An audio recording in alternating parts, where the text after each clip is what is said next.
It was late November 1981. The place was Kibeho, a tiny village nestled in the lush hills of southwestern Rwanda.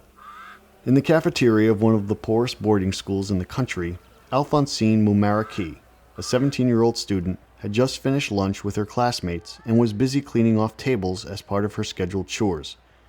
It was then that she recalls hearing a voice, calling for her from a nearby hallway.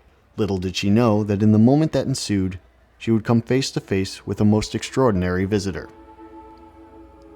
It would be the first of several visions Alphonsine would receive of a heavenly woman of incomparable beauty who called herself the Mother of the Word. For Alphonsine, it was immediately clear. She was in the presence of no other than Mary, the mother of our Savior, Jesus. To stand on the same hilltop 3 decades later was quite humbling, especially for someone who had just become familiar with the story a couple of years ago.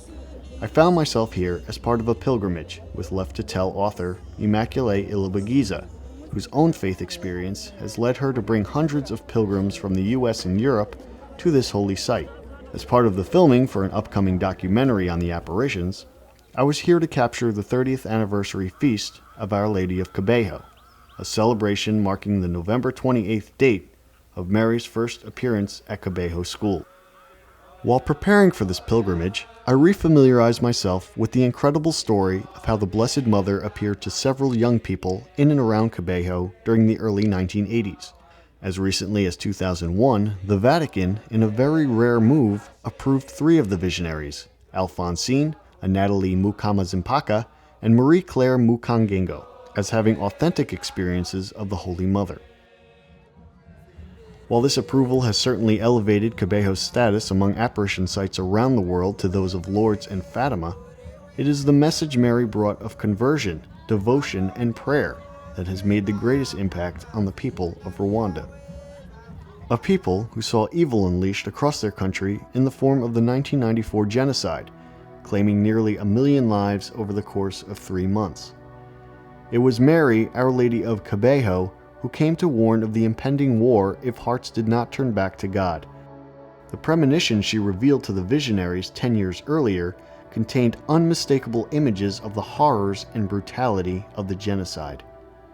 Many truly believe that if the citizens of Rwanda had been more attentive to the stern warnings of the Blessed Mother, the war could have been avoided entirely. We arrived just before sunset at the Shrine of Our Lady of Sorrows during the Vigil Mass. An outdoor sanctuary was used in order to accommodate the tens of thousands of pilgrims who had made the journey, most of them by foot. The night brought with it fantastic blasts of lightning that would illuminate the whole sky, while the congregation was bathed in the beautiful glow of the candlelight procession from the outdoor pavilion to the interior of the church. In the church itself, 1,500 pilgrims praised Mary through song, dance, and prayer, their voices in unison, their spirits lifted high.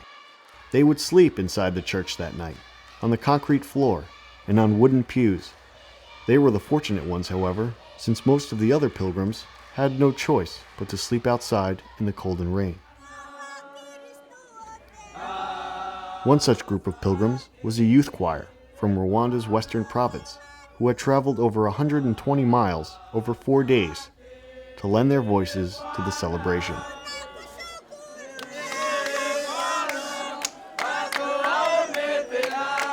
So they're like, look, Jesus has suffered in his life, and Mary has suffered in her life. So they are here, they worked to mortify themselves and to atone their sins and the sins of the world, because our Lady have told them that is good. On the feast day of November 28th, the Most Reverend Augustine Misago, Bishop of Gikanguru, concelebrated Mass with over 60 priests from across the diocese and other parts of Rwanda. Speaking in French and Kinyarwanda, the native Rwandan language, the bishop spoke about the importance of Mary's message for today's world. Mary did not come to us so that we may fear. She came to remind us the good news of his Son, the good news of salvation and forgiveness. The 3.5-hour Mass included a touching gift offertory, where congregants who could not afford to give money instead offered up whatever items they could spare.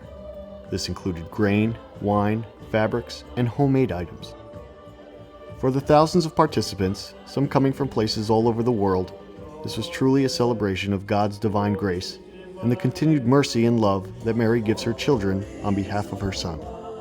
For me, witnessing the completely selfless, lively faith of a people touched by Christ evoked the idea of what John Paul II deemed as the new springtime for the Church. In this time of healing for Rwanda, a spectacular moment for the life of the Catholic Church certainly springs forth from the village of Kibeho, where the message of Christ's eternal salvation is being met with transformative acts of justice, reconciliation, and hope for a bright and peaceful future.